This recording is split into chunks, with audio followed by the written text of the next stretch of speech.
Hello and welcome to Upstage Downstage. With me, Richard Platt, seated in the upper circle. And me, Stephen Rees, seated in a cheap seat. This is the Theatre Podcast, where we discuss productions we've seen, things we've liked and may not have liked, giving our complete unprofessional and non-biased opinions. So grab a brew, take a seat and let's raise that curtain.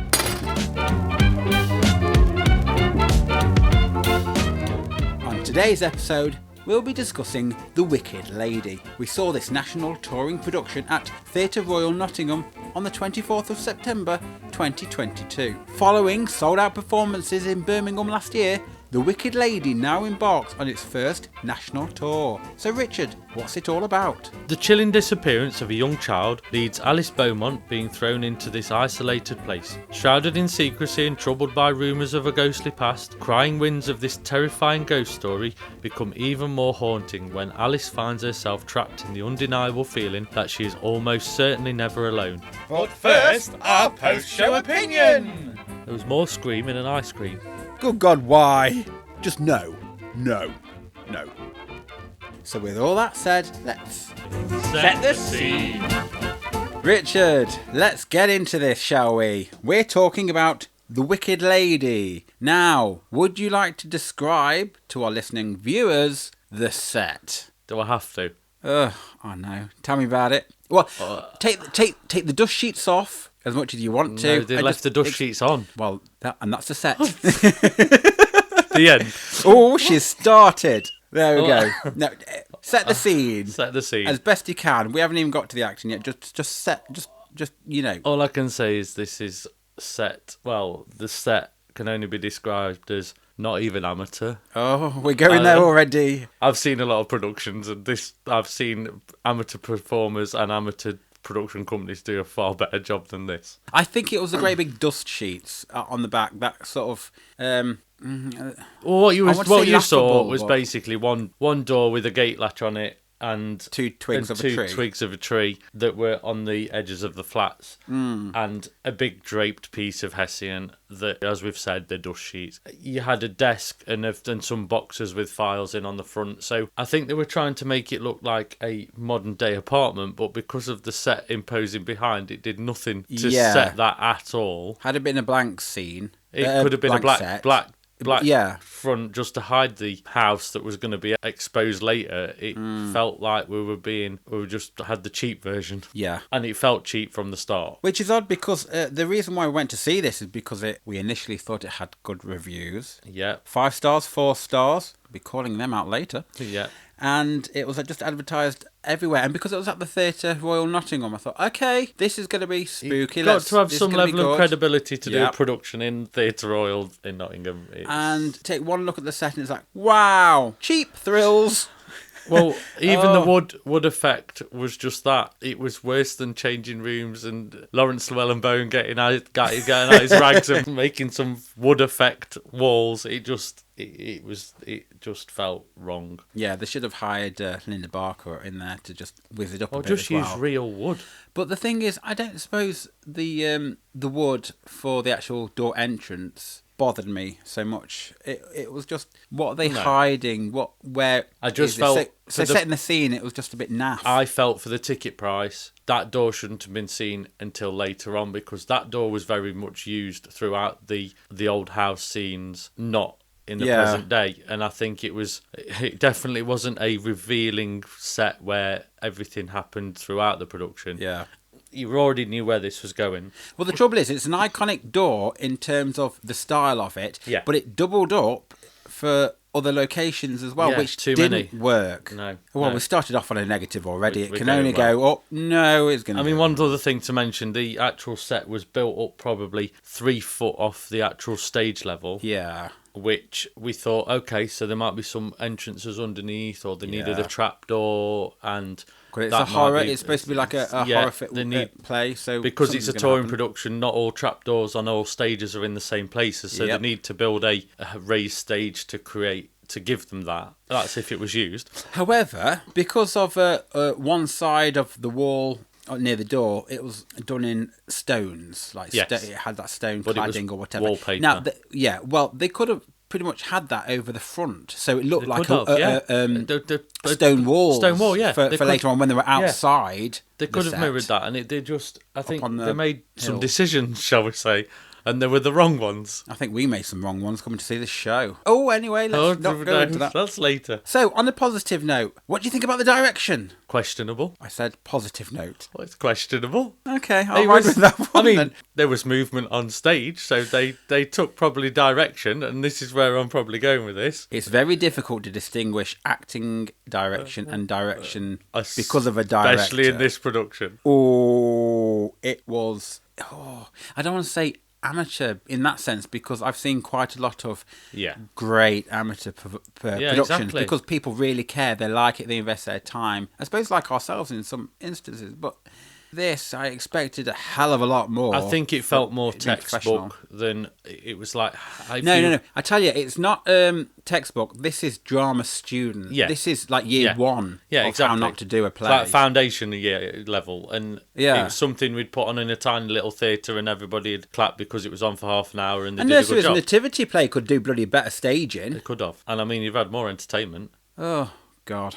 So, yes, directing. Not a big fan. No. It started off with the male character. Oh, what was his name? So, it's, Detective Sean Fenton coming up and instantly trying to get the audience's attention by setting the scene in terms of Well, he setting entered up through the pa- audience. Yeah, which- but he was setting up the storyline and the narrative. And for these kind of plays where it's a thriller and it's supposed to be suspenseful, a little bit spooky, but it's basically a two-hander, two people on Yeah. the stage. You need to capture the audience's the audience's imagination and their attention straight from the go. And he didn't.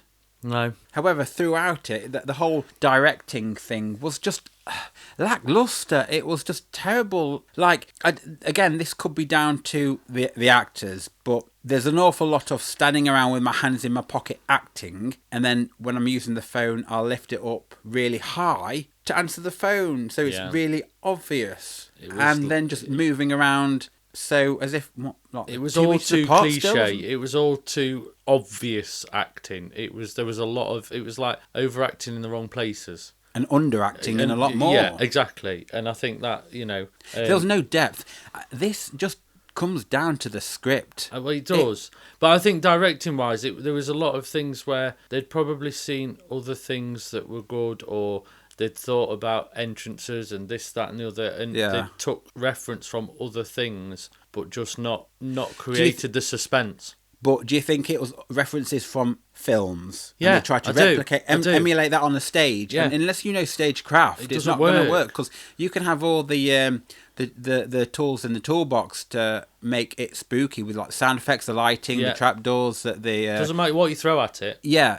You still need to have a proper script and Yeah. proper direction, proper actors who know the characters. And actually, there's got to be something in those characters to begin with. But there's got to be enough curveballs in it to actually make people. I wanted to make a curveball right Yeah. out the theatre. And well, I know, but I didn't stop it.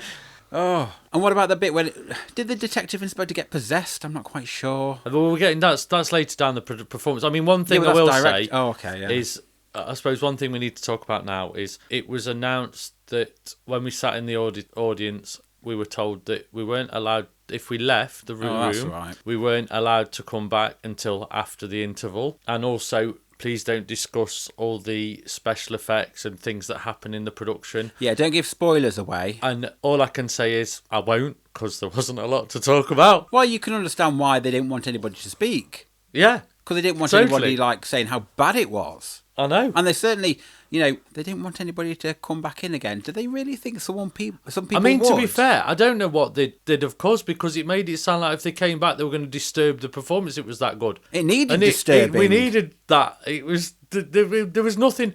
Nothing happened in the whole production that an audience member returning to the audience would have put you. There was no element of that. For the first in this. hour of that show, only the last 10 minutes had any action. The rest was just waffle. Was it really an hour? Because I sort of glazed over. I sort of lost the plot at one point. Well, I tried to look at your watch, and it was about an hour later. And I thought, Yeah. God, how Oh. long left now? Yeah. I was itching to go by the first I think, act. as you said, right. Well, I wouldn't let you go by the first act. 'Cause I thought we've got No, to you sit and wouldn't. watch this out. Torture. Seriously, this is one of those shows. I only ever leave at the halfway point if it's shockingly bad. Yeah. I wanted to leave Yes. and never return. I wanted to watch the car crash, and that's what I'll say, and that's why I made Stephen stay, because I thought the first half was bad enough. Let's see the second. This didn't go fast enough to be a car crash. No, it was. This was just a complete. It was like hitting giving a curve. up over. This is as if someone just given up and just fell off the edge of the cliff. Like the legs had just given way. Oh, what's the point? Whoosh. I felt it was the slowest car crash in the world. Yeah, from start to finish, it was a cringe fest. Because the thing is, it started with waffling on about even things that make you laugh or sort of We're going to play on all your senses, and you're gonna come out of it. If you didn't find one bit shocking, something else you'll find shocking, and it built you up to what expects so much. But every kind of sound effects or anything that was deemed to be spooky or just to shake you, through sound effects or the slamming of doors or anything like that, everyone just laughed. And if you've made the audience laugh, you've lost them instantly for this kind of show, which is why I don't think a lot of the thrillers actually work. No, and if you've got to keep people's attention. And I think that comes down to the writing, because at the end of the day, the core of this has got to be a ghost story that people are drawn into. And I don't think this story has got enough strength to become something that captivates. You don't feel like you're in the room or. But every scene that they acted out was as if they'd just come off a set of a film set, basically. You can have those slow brooding moments of looking over your laptop and just like sipping your cup of coffee and just taking it all in. We're sat like idiots watching you do that. Yeah, and I mean, nothing is progressing, nothing is moving the narrative or the direction of what the production's about forward. Exactly. I mean, one thing I'd talk on the direction as well that I think is important to mention at this point is the set. Because the set was raised, there was a corridor in front of the set for the two cast members to walk up and down as though they were out the side of the house. Yeah. But that line started to be blurred by the blocking or the directing of the production, where they gave up. They gave up in the second half, and they were climbing up on the actual blocks up onto the stage that was the house. Well, you've just gone out the front door and all the way into the woods and back round, but then you're climbing back over into the house just to speed it up. And I felt like it was. They should have done that from the start. But it felt wrong. And it's like, well, if you don't care about the directing, why should we enjoy it as a piece of theatre that's meant to be really good and spine chilling? Blah blah blah. It's like, what? I feel like they'd given up in the second half when things like that happen. It was like, you're just taking the easy route, and theatre should never have an easy route. The way I direct productions is, it's always the longer way to get there, because it looks more natural than just stepping across something because it's easy. And I think we sat through the longest way to get there, and it never went there. No, we didn't go there. It just... And there was a scene where she packed up her bags, but then there was playing a platform station to grab the train. Like underground. She went But I tell you this, she went out the door, then she came back round, she sat on that chair. The same chair that was in the house. Right, but she was on this journey, so she was on a train. Not once, every time it broke to let people off, did she move or stop or sway, as if, like, when trains or trams break, you jolt. And you're lucky if you get a chair, because for me, she could have just stood up with her arm up in the air, holding on to the image that she's in the underground, and it's packed. But it's that scene that also, even though it showed her moving from one place to the other, it was unnecessary. It didn't add anything. It just showed her going from one place to another. She just could have just left one door and entered another. Well, exactly. We didn't need to know that. Yeah, it didn't. It wasted a lot of time. I bet that scene was 15 minutes long, if not longer. I felt like it. I felt I died. Not yet, no. No, you hadn't. You've managed to enjoy the whole production. No. I mean... They say it's shocking, but it certainly was. I mean, the only thing shocking about it, I saw the soul leave from my body, and that was about it. Yeah. I mean, I hope that, me personally, I feel like I was hoodwinked by the advertising and the pushing of the production everywhere, that it's going to be good, this, that and the other. All on so Facebook. Word of warning I'd say to anybody listening to the podcast, that if you see a production keep being pushed on social media so much and everywhere, being advertised, there's obviously something going off where it's actually, it's not as good as it seems. Because I'll be honest, a production, if it's good, it doesn't need to be advertised in that way. The word of mouth is big enough and strong enough for people to start seeing it. And we're spreading the word of mouth. Yeah, but I this a feel like the people that were in the audience, it did feel flat when people left, and that for me, because the good British audience are always a little bit stiff upper lip, they won't actually say what they truly feel. They'll watch it, they'll move on, and I Yeah, feel they'll that sit it to was the one of bitter those. end. It was one of those wet performances where you sit there and go, "Oh, it was worth watching, but I won't go again." And even the couple next to us that were sat there, they said they'd never go and see it again, and it was like that says enough to me. And the row of girls near enough down where we were, they just were in hysterics. Yeah, they couldn't actually. No. And the thing is there was another show we went to see where I sat next to a couple of girls, and then they started laughing, and then I started laughing. But thankfully, in this one, I contained myself. Yeah. But the woman in front of us, she got quite rightly. She turned around and told them not to laugh. But I think it got to the third time, she really sort of like lost her rag. Yeah. Saying that she's trying to like listen and concentrate. I want to know, as much as she's got every right to say that, what does she need to concentrate on? I don't know. Yes, really it was slightly don't know. disrespectful for the actors and stuff, but at the same time, I don't blame these girls for laughing. The it was funniest bad. moment for me was the most sort of captivating moment was the apple rolling off the bureau all the way across stage, nearly hitting a front row member. Yeah, and that was in a tense scene. Yeah, when it wasn't meant to be. Wasn't meant yeah. to be funny. And Yeah. we got a lot of laughs. The that's apple it, yeah. did a better performance than the rest. Imagine if one of the audience members like chucked the apple back into the set. That'd have been it. I mean, it is interesting to say that I know where Stephen's going to go now, but all I can say is try and search for a review. yeah. Now, slipping into this kind of thing, we have advertisements like we were just talking about, even though we're sort of deviating from what we normally talk about in this segment. We have a 5-star review saying, easily one of my favourite terrifying trips to the theatre. And this is theatre-tastic. Whoever you are, you need to actually go and see theatre shows. What theatre are you seeing if this is easily one of your favourite terrifying trips to the theatre? I had a terrifying trip to the theatre just watching this, and not for the reasons it should have been. Well written and superbly executed. Gripping. Bums on seat. I don't understand how they got the audacity to write this. Oh, here's another one. A Real Spooky Treat by Elsie Evans. BBC Radio. I'm guessing that's West Midlands. A Real Spooky Treat. Did they watch it? It does make you wonder. And I do feel that one thing I always look for is if the main reviewers actually see it, and I can't actually find any.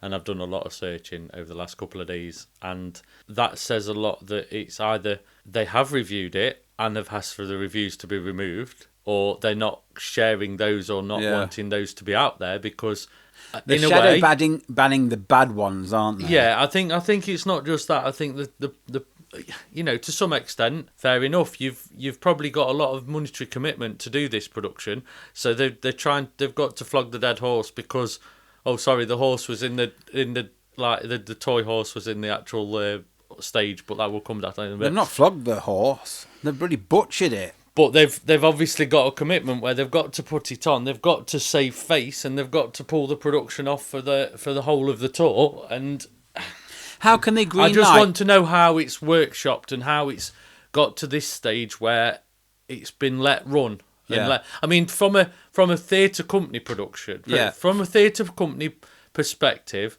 they haven't got a lot to transport. No. It's a group of probably 2-3 people involved in the production, a few stage hands, a bit of a soundtrack and some lighting and sound. Yeah. But they can pick it up and move it to the next one and do it. But I just think the actual script, the actual performances need a lot more work because the volumes were not there.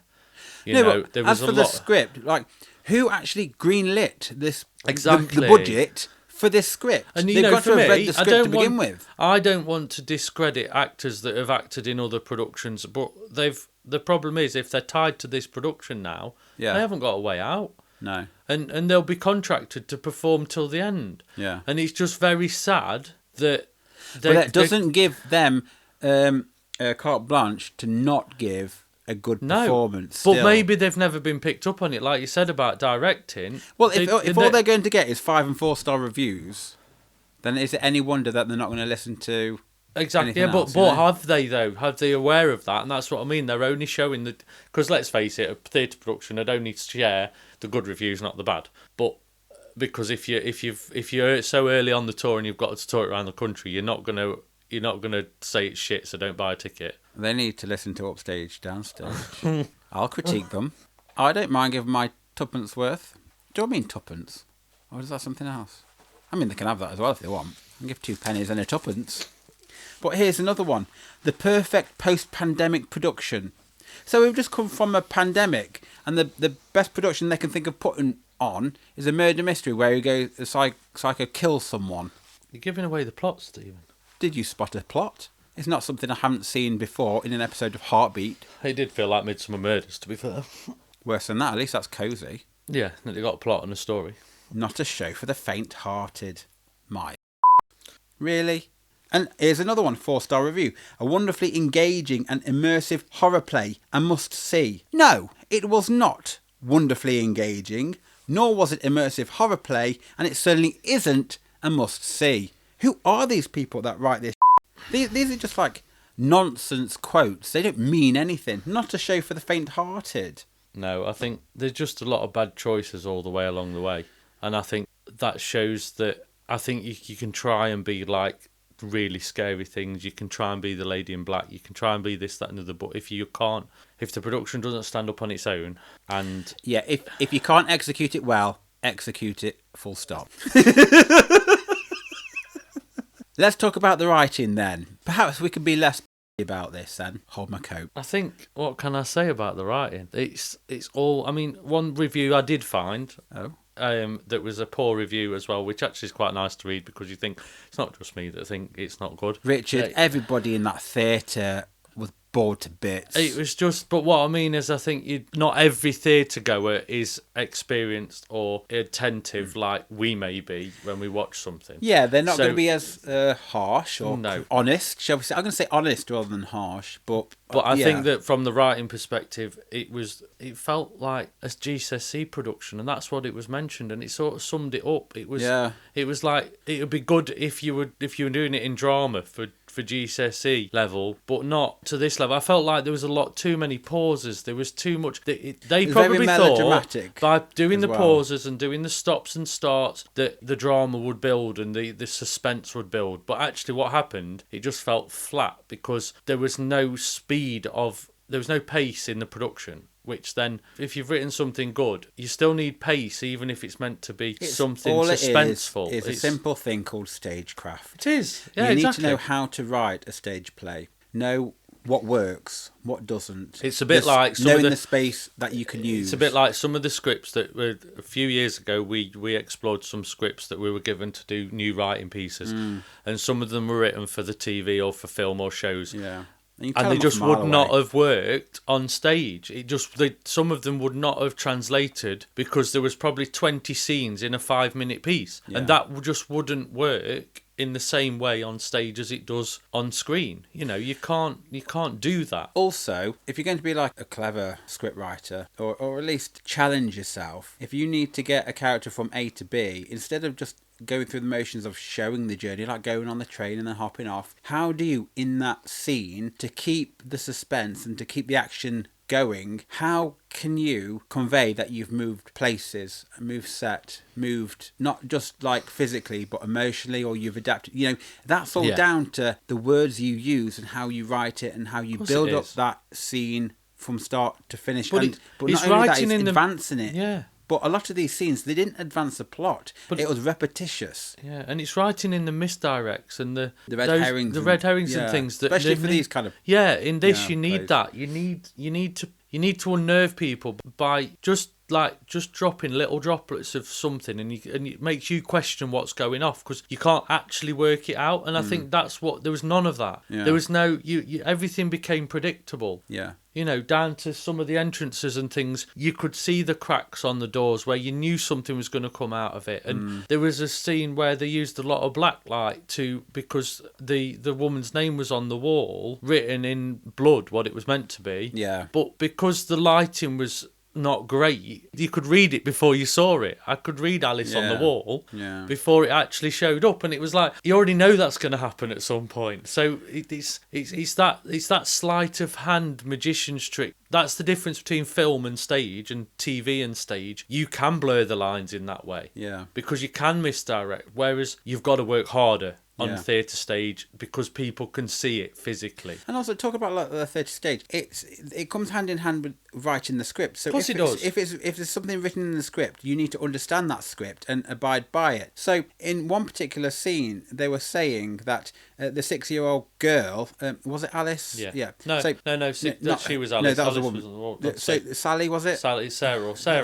Not this 6-year-old girl or whoever wouldn't have been able to break the window because she wouldn't have been able to reach. Now, we had a chair in the room, we had a cupboard, we had a step ladder. Any child could have crawled up and stood on there to break the window to get out. But not just that, a 6-year-old would have been able to reach that window because it was actually quite low on the stage, and it was. But to hit the very top window, she could have easily climbed up. To hit it. Yeah, exactly. So to say that a child couldn't have done it, and I thought, well, that's laughable because a child could do it.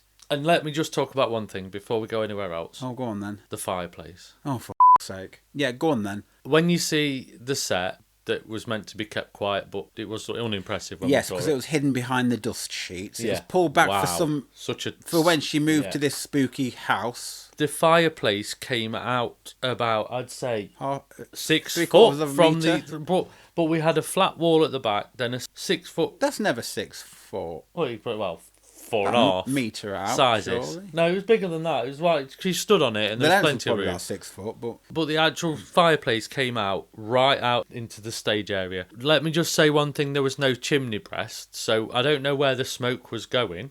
Well, they're going to suffocate themselves. Yeah, I think it was just going back in the room. So, but above that was just a bare wall, and then it was just a flat platform. So you thought, perspective-wise and set design-wise, it didn't actually feel real. It felt, I've seen better on. I think they just got perspective wrong, or because they wanted to do a certain scene on top of the fireplace, the set builders made it massive, but then it looked wrong. And it just felt out of proportion. And then he thought, well, I know there's a fake wall there, and I know that's going to be a trapdoor under there. And then it just... Well, it's supposed to be a priest hole. Yeah, but it was in the wrong place for me. A priest hole could easily have just been at the side of the chimney. Yeah, because it's more obvious it's a priest hole if there's no chimney there. No chimney stack. And it just... It didn't feel like a true hiding hole. There wasn't even like a picture or something above it. I mean, for me, it could have been behind the brick wall. Yeah. That would have been more of a priest hole, but it just... Or at the side of the chimney at the bottom. Yeah. Yeah. It's just they wanted it up there because of one of the special effects they used, which, I wouldn't say special. It was no better than what you'd see on a ghost train. But, That's another thing. I felt more shocked being in a queue at Alton Towers on like Nemesis or 13, waiting to go in, than I was throughout the whole entire of that production. Even when the spooky bits were happening. I was far more scared at the Horror Maze at Blackpool because they actually committed to making that feel absolutely really scary. This wasn't. No. And it takes a lot to shock me, and this just didn't go there. You see, for me, what would have been more scary was queuing for the teacup, Stephen. Forget Nemesis. Yeah. All that wavy, circly, swirly thing. I've been more freaked out by my eyesight going compared to what I've just seen. That would have been more shocking. It would. I just, I'd been more nauseous. Exactly. Now, we've also got trees in the set as well, and none of them,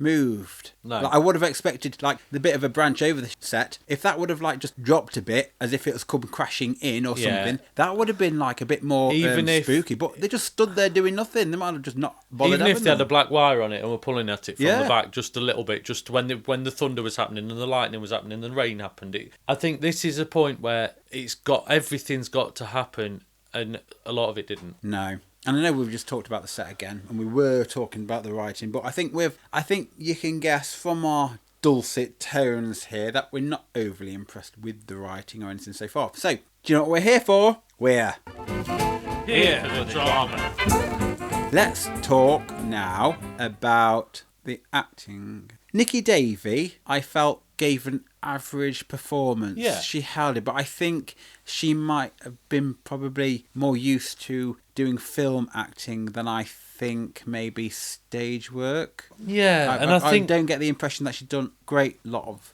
Well, I mean, stage, looking 'cause at their, looking at what they've actually done in the past, they've not actually done a lot of theatre across the country. They've done short film work, they've done some ensemble work and this, that and the other, which, this is a chance for them to shine. But the problem is with that, if they've not worked with a lot of directors or they've not worked with the other performers who show them how to do a production, because I think this is because there's a lot on.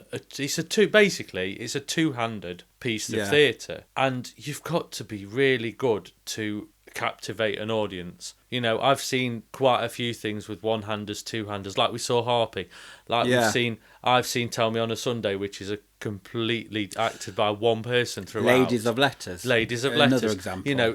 There's productions out there where I've seen Ian McKellen captivate a room in Sheffield Crucible, and he got a standing ovation for just captivating that room. And that's somebody that you've got to understand how to grab an audience. And if you overact or don't become relatable to that audience, you switch off. And I think that's what happened with this.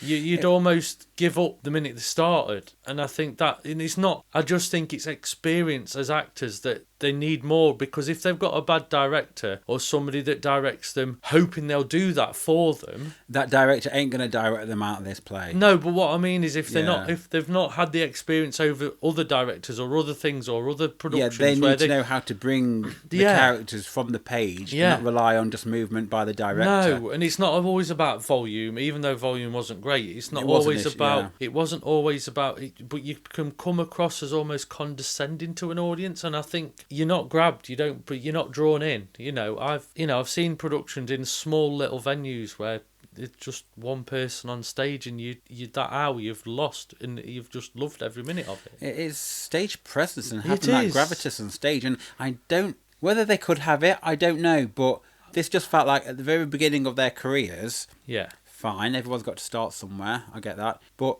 if they've been to theatre school and stuff, they should know really to avoid hands in pockets acting. Yeah, and just be a bit more energised, because a lot of it was flat. It's like I said last night, there was a lot of park and bark acting where they walk to one place and stand there, and then they do that, and then they move to another place and just stand there and then spout, and it's like, come on, they just, I think you didn't feel a connection between the two half the time. No, I think that was the key thing. It felt, had they worked together much, or had they worked together much on this? Did they understand the text properly and in depth? Not just know your lines or know the story, but what are your characters' motivations? Yeah. What do they feel? What do they want? What brings them joy? What scares them? Because yes, they weren't in a relationship. Yes, they weren't a couple throughout the production. But there was never any emotion. No, you didn't feel that there was any. At the end of the day, even if they didn't like each other or exactly. whatever, there was no emotions to tear them apart or bring them together anyway. There was not enough light and shade for you to follow them on their journey. And this is the only time I'm going to use that word,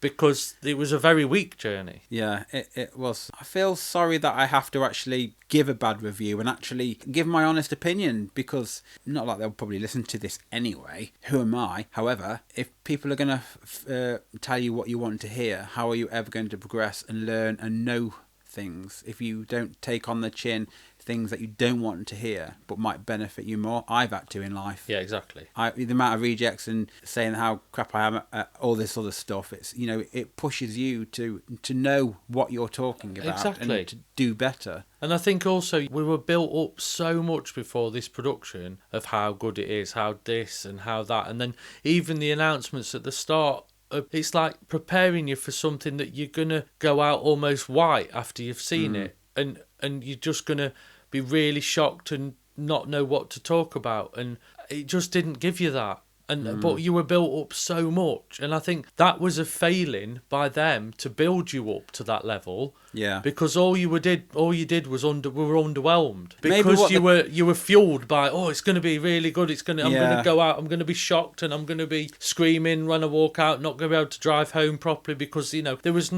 everything was just cliche. Yeah.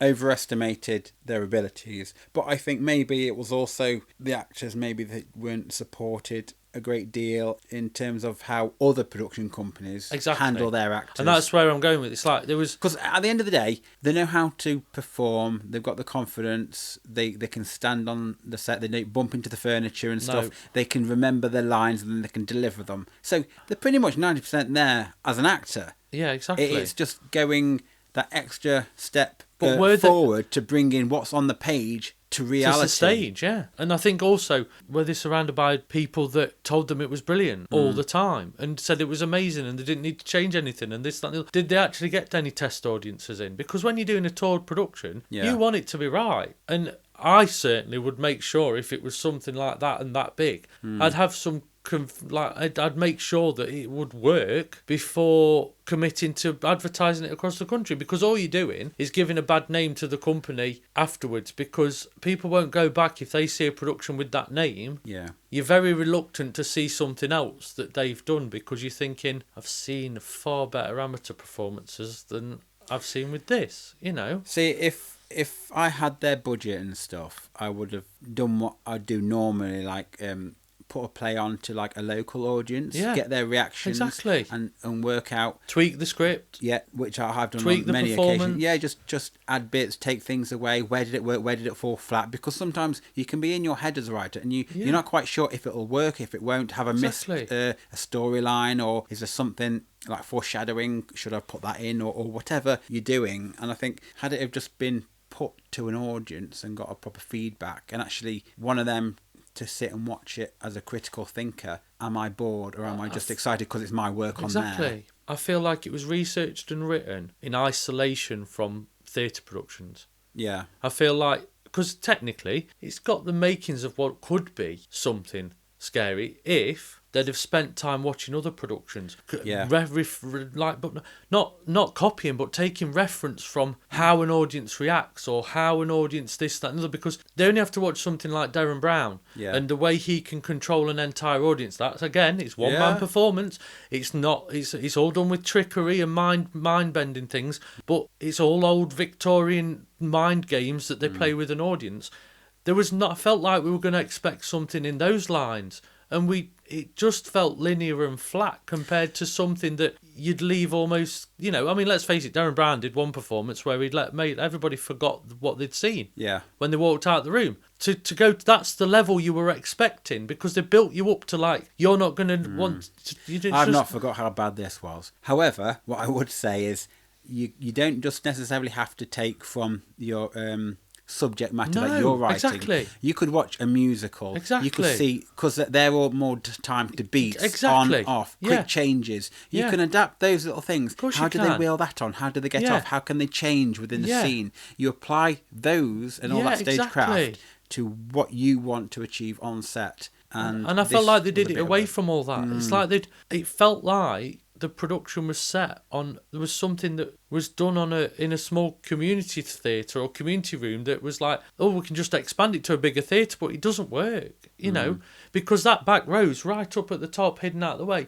I'd be very interested to know what people on the balcony thought, because... Oh, they're still there? Oh, we don't know. They've probably like... Imagine if they all decided to just die and just collapsed, just onto the stalls. Just given up. I'd given up. Yeah, but you stayed for the second. Well, we both but did. I've seen a lot of productions where I've stayed till the end, and other ones I wish I had left. But anyway, we were talking about the actors. Yeah, I wish them nothing but the best, and I hope they have more experience and they keep going. Cause I think they use this as a reflective tool that makes sure the production's right before you put your name to it. Yeah. But I thought Saul Batch, he was nice. You got to have a pretty face on stage. Now for our next segment. What the tack is this?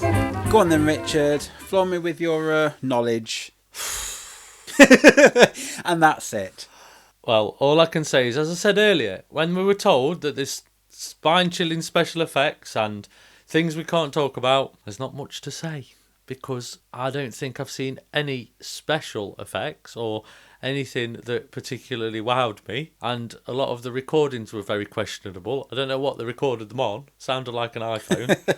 Oh dear. And I do feel that it felt, yet again, a very GCSE lighting and sound design production where they'd got a kid in to do the lighting and sound without any experience. Oh, you're really going there. And it was like the scene where he got possessed. Let's flash a red light on him to make him look like he's going to go to be the devil. And it was like... I was thinking it was like the spooky Mormon hell dream. It was just too much, too predictable. You could see the things on stage that were going to move, or you could tell that things were going to happen, and it just didn't feel like... I mean, there was a scene, because this is one of my bugbears. This was one special effect that I will talk about, because everybody knows what a low fog smoke machine does. It just trickles fog and smoke all across the stage. Yeah. But we had a scene where it was set in the wood, and all the smoke came flooding out of the out of the fireplace across the front of set, and it was in the wood. So we were trying to show that we were searching through the wood to try and find something in the hole in the stage, whilst in the house, which was surreal. But then we went up in front of stage where there was smoke still trailing everywhere because we were in the woods. And then we climbed back into the house and there was still smoke everywhere because it hadn't dissipated. There was no extraction fans to pull it away to get it off stage. So you were left with a house full of smoke, but the fire wasn't on. Maybe she was cooking a bacon sandwich. She could have been, but I couldn't see a pig. But I just felt like... When you have a bacon sandwich, do you have like a pig running around your kitchen? Always. So that's what that noise was at the back of the stage. That was me trying to cook dinner because I was bored. I felt like every moment, and I mean, one thing we've not talked about in directing was there was a couple of bits where there was a few physical moments where there was some pushes, or there was a bit where somebody got strangled and this, that, and the other, and everything just felt... It just there was nothing real about it, and I think the lighting, the sound. I mean, the thunder and lightning didn't sound loud enough. It should have been. We had thunder and lightning. Yeah, there was. There was some rain at one point as well. Was and there was, but the problem was we used. For me, to make it more spine chilling, to make it more real, they should have hidden speakers behind the set rather than just the two that were facing the audience. Because there was moments where the sounds didn't come from where you'd expect them to come from to create a bigger stage than there was. You know, if you'd have hidden things at the back of the stage, just have that sound coming from somewhere else, or worked on the positioning of sound. Because, you know, I can do it, I've done it, and those things matter when it just makes that one little world so much more expanded. And I think that was the key thing. Talking about keys, that door that didn't have a lock on it, it was just a gate latch. Yeah. And why did they have step ladders? Was that just so the silhouette was there and it was a bit spooky? It was only at the opening where they had the Hessian over to look like a person, and that's all it was. And then it was the step ladder was there all the time. It was just somebody had an idea. The chair to stand up on the fireplace. Otherwise, it was like what was a bit of a pointless thing. Yeah, I mean, I just felt like a lot of it was done because they'd seen or had an idea of how you create that feeling. You know, it's like Phantom of the Opera, where the Phantom's talking around the audience and talking from behind, and they hide they only use those speakers for him talking. They were trying to emulate those things, but they really didn't pull it off in the right way. See, for me, I thought the surround sound I felt did work just because I probably heard it. I could hear it moving around. Because you couldn't hear what they were saying. It was the only thing that was worth listening to. But I thought it was probably the stronger section about the play was the actual sound effects and the background music. But again, the background music was wrong, even though they meant, I don't know what it. I think the problem was with the background music. They used music to do the scene changes. They should have played. But the scene changes didn't seem big enough. But I mean, for me, they used that sound as a screen wipe almost. It was like a big surge of noise, musical interlude or whatever, to then move to the next scene. But the next scene didn't feel like we were going anywhere. Then that's where the journey came to an end for me, you know. Journey didn't really go. No, it tried to get on the underground, but then it didn't go any further than that. But yeah, I wasn't bowled over. I think for me, I think it was like that underground scene where you talked about like she was sat on a chair going on the underground and on a train. They didn't position the sound on stage in that corner, which would have then created that scene having a position. It was just general cover, the whole audio. They could have done like a tube lights or yeah, something. it wouldn't. Well, I mean, all I can say is if anybody's seen A Curious Incident of a Dog in the Nighttime, they have a whole scene in the underground, and it's done with 2 lights and about 4 or 5 people, and it's 2 rows of lights, very like what we saw in Brief Encounter, where you don't need all the other stuff, but you create the feeling that they're on the underground, and it just, and that's where I come from, those moments where that's why sound effects don't always work, or I just think the whole thing was a little bit, I don't know. They had a try, but I can't say it was a good try. Yeah, I think I've heard more sound effects at a self-serving till at Tesco's that were more I think, interesting. I find Would You Like to Come Down Here, Please more exciting than, If not scary. Yeah. Call this a show.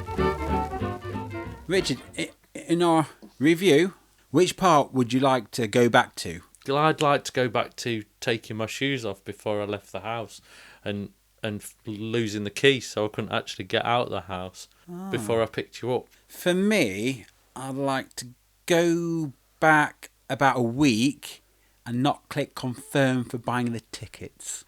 Wow. Yep, I wanted my Saturday back.